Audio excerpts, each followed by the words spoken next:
Hi friends, ഞാനിന്ന് വന്നിരിക്കുന്നത് കുറച്ച് ടിപ്സുകളുമായിട്ടാണ്. അപ്പോൾ എല്ലാവർക്കും അടുക്കളയിൽ പ്രയോജനപ്രദമായ ഒരു ടിപ്സുമായിട്ടാണ് ഞാൻ വന്നിരിക്കുന്നത്. അപ്പം ആരും സ്കിപ്പ് ചെയ്യാതെ തന്നെ വീഡിയോ ഫുള്ളായിട്ട് കാണുക. അപ്പം നമുക്ക് കുറച്ച് മുട്ടത്തോടാണ് ഇന്ന് വേണ്ടത്. അപ്പോൾ മുട്ടത്തോട് കൊണ്ട് എന്തെല്ലാം ചെയ്യാമെന്ന് ഈ വീഡിയോയിൽ ഫുള്ളായിട്ട് കാണിക്കുന്നുണ്ട്. അപ്പം നമുക്ക് കഴുകി ഉണക്കി വൃത്തിയാക്കിയ മുട്ടത്തോടാണ്. എങ്കിൽ നമുക്ക് അതല്ലാതെ വേണേലും പൊടിച്ചെടുക്കാവുന്നതാണ്. ഇതിപ്പോൾ ഞാൻ സൂക്ഷിച്ച് വെക്കാൻ വേണ്ടി ദാണ്ടെ മുട്ടത്തോട് നല്ലോണം ഒന്ന് പൊടിച്ചെടുത്തു. ഒരുപാടങ്ങ് പൊടിയണമെന്നില്ല, ചെറിയ തരിതരിപ്പൊക്കെ ഉണ്ട്. ഇനി നമുക്ക് ഇതിനകത്തോട്ട് ഇട്ട് കൊടുക്കേണ്ടതെന്ന് വെച്ചാൽ 1 ടേബിൾ സ്പൂൺ അളവിൽ ബേക്കിംഗ് പൗഡർ, 1 ടേബിൾ സ്പൂൺ അളവിൽ ഉപ്പ് പൊടി, ഇനി 1 ടീസ്പൂൺ അളവിൽ സോപ്പ് പൊടി. അപ്പോൾ നമ്മൾ ഇതിനകത്ത് ഡിഷ് വാഷ് അതൊന്നും ചേർക്കുന്നില്ല. അപ്പോൾ ഇത് നമുക്ക് സൂക്ഷിച്ച് വെക്കുകയും ചെയ്യാം. അതിനാണ് ഞാൻ പൊടി ഐറ്റംസുകളെല്ലാം ചേർക്കുന്നത്. ഇതിനകത്ത് വേറെ പ്രത്യേകിച്ച് ഒന്നും ചേർക്കുന്നില്ല. ഇതിപ്പം താണ്ടെ നമുക്ക് ആവശ്യത്തിനെടുത്തിട്ട് ബാക്കി ഒരു ഡപ്പയിലോ ഏതെങ്കിലും ഒരു ടിന്നിനകത്തോട്ടാക്കി നമുക്ക് സൂക്ഷിച്ച് വെക്കാവുന്നതാണ്. അപ്പോൾ ഞാൻ താണ്ടെ അതിൽ നിന്ന് കുറച്ചെടുത്ത് മാറ്റുകയാണ്. അപ്പം നമുക്കിത് എത്ര നാൾ വേണേലും ഇരിക്കും. അപ്പോൾ കരി പിടിച്ച പാത്രങ്ങളൊക്കെ ഉണ്ടെങ്കിൽ നമുക്ക് ഇതെടുത്ത് തേച്ചെടുക്കാവുന്നതേ ഉള്ളൂ, ചീത്തയാകത്തൊന്നുമില്ല. അതിനാണ് കഴുകി ഉണക്കി വൃത്തിയാക്കി എടുക്കുന്നത്. അതെല്ലാം നമുക്ക് അപ്പം തന്നെ ചെയ്യണമെങ്കിൽ മുട്ടത്തോട് കഴുകി ഉണക്കണമെന്നൊന്നുമില്ല. അപ്പോൾ ഇതേപോലുള്ള പാനൊക്കെ ഉപയോഗശൂന്യമായി കിടന്ന പാനുകളൊക്കെ നമുക്കിത് ബാക്കിലത്തെ ആ ബ്ലാക്കൊക്കെ കണ്ടോ, കരി പിടിച്ച് ഒരുപാട്. ഞാനിതിപ്പോൾ ഒത്തിരി നാളുകൊണ്ട് ഉപയോഗിക്കാതിട്ടിരുന്ന പാനാണ്. അപ്പം നമുക്കിതൊന്ന് വൃത്തിയാക്കിയെടുക്കാം. അപ്പോൾ ഇത് ഇങ്ങനെയൊക്കെ ആയതുകൊണ്ട് ഞാൻ മാറ്റിയിട്ടിരുന്നതാണ്. അപ്പോൾ അതുകൊണ്ട് ഇതേപോലെ ഒന്ന് ചെയ്തെടുത്താൽ നമുക്ക് മറ്റേ സ്ക്രബ്ബറൊന്നും വേണ്ട, ഈ സ്പോഞ്ച് വെച്ച് മാത്രം പെട്ടെന്ന് വൃത്തിയാക്കി എടുക്കാം. ഞാനിപ്പോൾ ലൈവായിട്ട് കാണിക്കുകയാണ്, സമയമില്ലാത്തതുകൊണ്ട് ഞാനിത് പൊടിയിട്ടൊന്നും വെക്കുന്നില്ല, പെട്ടെന്ന് തന്നെ ചെയ്തെടുക്കുകയാണ്. അപ്പോൾ ഇതേപോലെ ഒന്ന് ജസ്റ്റ് ഒന്ന് ഇങ്ങനെയൊന്ന് ആക്കി കൊടുത്താൽ മാത്രം മതി, ഒരുപാടിട്ട് ഉരയ്ക്കേണ്ട കാര്യമൊന്നുമില്ല. അപ്പം നമുക്ക് ആ റെഡ് കളർ പോവാതെ തന്നെ കിട്ടുകയും വേണം.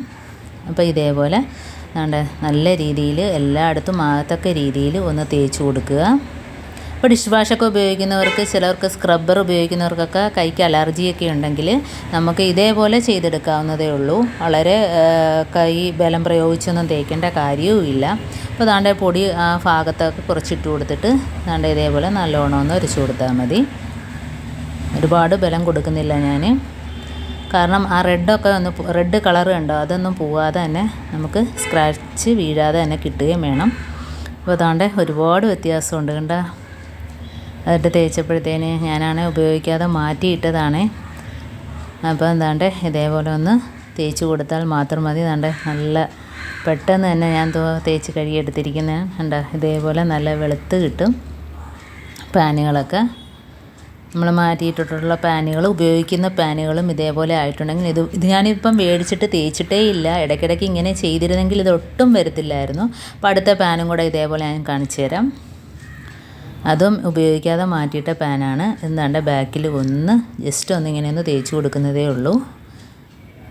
അന്ന് സ്റ്റീലിൻ്റെ സ്ക്രബ്ബറോ ഒന്നുമല്ല, ഡിഷ് വാഷ് സോപ്പിൻ്റെ ഉപയോഗവും ഇല്ല. വളരെ കുറച്ച് മാത്രമേ സോപ്പ് പൊടി എടുത്തിട്ടുള്ളൂ. ബാക്കി മുട്ടത്തോടും കുറച്ച് ബേക്കിംഗ് പൗഡറും കുറച്ച് ഉപ്പും പൊടിയും മാത്രമാണ് ഇതിനായിട്ട് എടുത്തിരിക്കുന്നത്. അപ്പോൾ ഇതേപോലെ നാക്കിയപ്പോൾ എന്താണ്ട് പെട്ടെന്ന് തന്നെ വെളുത്ത് കിട്ടി. ഇപ്പോൾ നിങ്ങളെല്ലാവരും ഇതേപോലെ ചെയ്യാത്തവരുണ്ടെങ്കിൽ ഇതുപോലെ ഉപയോഗിക്കാത്ത പാനുകളാണേലും ഉപയോഗിച്ചുകൊണ്ടിരിക്കുന്ന പാനുകളാണേലും ഇതേപോലെ ബാക്കിൽ ബ്ലാക്കൊക്കെ ഉണ്ടെങ്കിൽ പെട്ടെന്ന് പോയി കിട്ടാൻ ഇങ്ങനെയൊന്ന് ചെയ്ത് നോക്കുക. അതേപോലെ തന്നെ ഇനി ഇത് വെച്ച് തന്നെ കുറേ പാത്രങ്ങൾ, പ്ലാസ്റ്റിക് കപ്പുകൾ, നമ്മൾ ബാത്റൂമിൽ ഉപയോഗിക്കുന്ന ബക്കറ്റുകൾ എല്ലാം വെളുപ്പിച്ചെടുക്കാം. അപ്പോൾ അതാണ്ട് ഞാൻ അടുത്തത് കാണിക്കുക. പാത്രങ്ങൾ, ഗ്ലാസ്സുകൾ ഒക്കെ ഉപയോഗിക്കാതെ കിടന്ന പാത്രങ്ങളെല്ലാം അതുകൊണ്ട് തേച്ച് കാണിച്ചു തരാം. ആ പൊടിയിലൊന്ന് തൊട്ടാൽ മാത്രം മതി. കണ്ട, ജസ്റ്റ് താണ്ട് ഇങ്ങനെയൊന്ന് കറക്കി കൊടുത്താൽ മതി. വലിയ ബലം ഒന്നും കൊടുക്കണ്ട. ഇപ്പോൾ തന്നെ പാത്രങ്ങളൊക്കെ വെളുത്ത് കിട്ടുന്നുണ്ട്. അതേപോലെ ഒന്ന് കറക്കി കൊടുത്താൽ മാത്രം മതി. അതാണ്ട് നല്ലവണ്ണം പൊക്കി കിട്ടുന്നുണ്ട്, നല്ല വെട്ടിത്തിളങ്ങുന്ന പാത്രങ്ങളൊക്കെ. ഇപ്പോൾ ഇതിനകത്ത് സോപ്പ് പൊടി ഒരുപാട് മുട്ടത്തോടാണ് പൊടിച്ചതാണ് കൂടുതലുള്ളത്. അതിനകത്ത് സോപ്പ് പൊടി ഒരു സ്വല്പം മാത്രമല്ലേ ഉള്ളൂ. എന്നിട്ട് കണ്ട, ഇനിയിപ്പോൾ സോപ്പ് പൊടി ഇടാതെ വേണേലും നമുക്ക് ചെയ്തെടുക്കാം. കണ്ട, നല്ല കറ പിടിച്ച് കിടന്ന ഗ്ലാസ്സുകളൊക്കെ ദാണ്ടെ ഒന്ന് തൊട്ടാൽ മതി. തേച്ച ഗ്ലാസ്സും ഇനി തേക്കാത്ത ഗ്ലാസ്സും കാണിച്ചു തരാം. ഉണ്ടോ തേക്കാത്ത ഗ്ലാസും തേച്ച ഗ്ലാസും തമ്മിലുള്ള വ്യത്യാസം കണ്ടോ. ഞാനന്ന് ലൈവായിട്ട് തന്നെ കാണിക്കുകയാണ്. ഉണ്ടോ ഇതേപോലെ ഗ്ലാസ്സുകളും പാത്രങ്ങളൊക്കെ നിങ്ങൾ തേക്കാത്ത ഇതേപോലെ കിടക്കുന്നുണ്ടെങ്കിൽ ഇങ്ങനെ ഒന്ന് ചെയ്ത് നോക്കുക. വളരെ നല്ല ടിപ്പാണിത്. അപ്പോൾ ആ കുഴിക്കകത്തൊക്കെ പോയില്ലെങ്കിൽ ഒന്ന് ബ്രഷ് വെച്ചാൽ പൊടി വെച്ച് ഒന്ന് തേച്ചാൽ മാത്രം മതി. അപ്പോൾ അതെല്ലാം കൊണ്ട് ഇതേപോലെ പാത്രങ്ങളെല്ലാം ഏത് പാത്രം വേണേലും നമുക്ക് തേച്ചെടുക്കാവുന്നതാണ്. ഇനിയിപ്പം അടുത്തത് ഇതാണ്ട് മഗ്ഗുകൾ, അടുക്കളയിലാണേലും ബാത്റൂമിലാണേലും ഉപയോഗിക്കുന്ന മഗ്ഗുകളൊക്കെ വിഴുക്കൊക്കെ പിടിച്ച് എണ്ണ വിഴുക്കും, അതേപോലെ അതാണ്ട് ഒരുമാതിരി ഇഴുക്കലൊക്കെ പിടിച്ച് കിടക്കും, വെള്ളത്തിൽ കിടക്കുന്ന മഗ്ഗുകളൊക്കെ അതൊക്കെ ദയവിച്ചൊന്ന് ഉരച്ചു കൊടുത്താൽ പിന്നെ കുറേ ദിവസത്തേക്ക് പെട്ടെന്ന് ഇങ്ങനെ സംഭവിക്കത്തില്ല. അപ്പോൾ അതെല്ലാം നമ്മൾ സോപ്പ് പൊടിയൊക്കെ ഇട്ട് തേച്ചാൽ വീണ്ടും ഇതേപോലെ തന്നെ കുറച്ച് 2 ദിവസം കഴിയുമ്പോഴത്തേനും വീണ്ടും ഇതേപോലെ മഗ്ഗുകളൊക്കെ പെട്ടെന്ന് ഇഴുക്കൽ പിടിക്കും. അപ്പോൾ ഇതാകുമ്പോഴത്തേന് കുറേ ദിവസത്തേക്ക് അങ്ങനത്തെ ഒരു ഇതും വരത്തില്ല. അതുമാത്രമല്ല സ്ക്രാച്ചും വീഴത്തില്ല.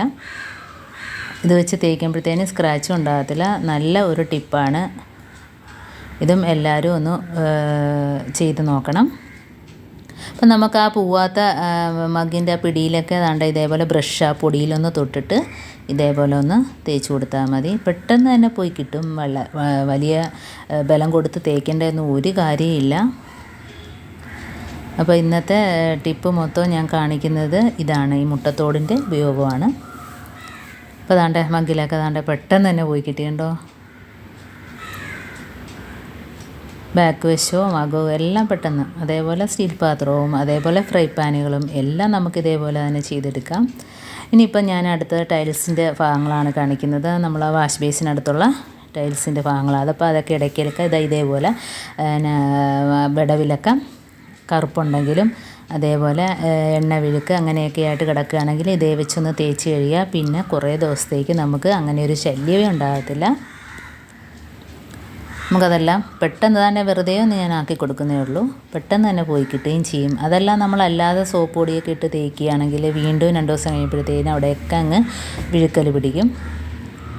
അപ്പോൾ ഇത് വെച്ച് ഒന്ന് തേച്ച് കൊടുത്താൽ പെട്ടെന്ന് തന്നെ വൃത്തിയായി നല്ല വെട്ടിത്തിളങ്ങും ടൈൽസൊക്കെ. അപ്പോൾ എവിടെ വേണേലും ഇതേപോലെ ചെയ്തെടുക്കാം. ബാത്റൂമിൽ വേണേലും നമുക്ക് ടൈൽസൊക്കെ ഇതേപോലെ തേക്കാം. അതാണ്ട് വെറുതെ ഒന്ന് തേച്ച് കൊടുത്തേ ഉള്ളൂ. നല്ല പെട്ടെന്ന് തന്നെ അതിൻ്റെ ഇടയിലുള്ള അഴുക്കുകളെല്ലാം തന്നെ പോയി കിട്ടിയിട്ടുണ്ട്.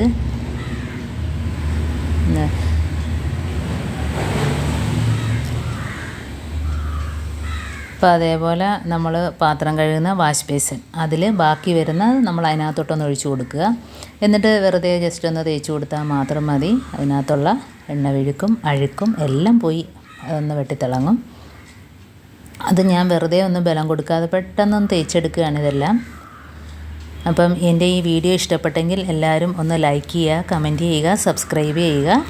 കണ്ട വാഷ് ബേസിനും പെട്ടെന്ന് തന്നെ വെള്ളത്തിൽ കിട്ടി. നമ്മൾ പാത്രങ്ങൾ കഴുകിക്കൊണ്ടിരുന്നപ്പോൾ തന്നെ വാഷ് ബേസിനിൽ അതിൻ്റെ ആ മുട്ടത്തോടിൻ്റെ പൊടികളൊക്കെ ഒഴിച്ച് കഴുകിയതിൽ അന്നേരം തന്നെ അത് വെള്ളത്തിൽ കിട്ടിയിട്ടുണ്ട്. അപ്പോൾ ബാക്കിയും കൂടെ തേച്ചപ്പോൾ കണ്ടോ നല്ല വൃത്തിയായിട്ട് കിട്ടി. അപ്പോൾ അടുത്ത വീഡിയോ ആയിട്ട് വീണ്ടും കാണാം. Thanks for watching.